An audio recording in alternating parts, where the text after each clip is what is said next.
città è di grande importanza per il nostro contesto e per tutta l'area del quartiere del Piave. Anche perché Pieve di Soligo è un po' il capoluogo, no, del quartiere del Piave. Pieve di Soligo è di fatto il capoluogo del quartiere del Piave, lo è stato amministrativamente, lo è stato moralmente, lo è stato nelle occasioni su tutti, pronto con la tiraforte, la famosa caramella segreta che durante l'invasione. Io sono entusiasta.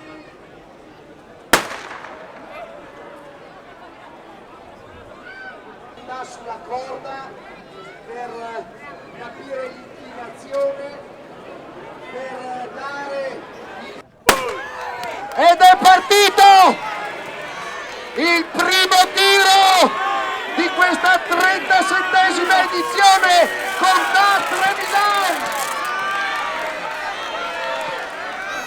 Dai tu sa, respirare, respirare, respirare.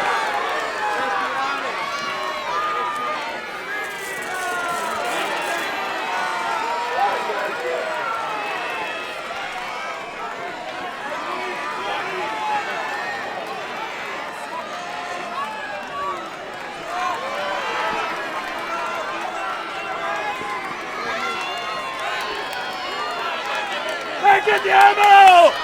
E che andiamo!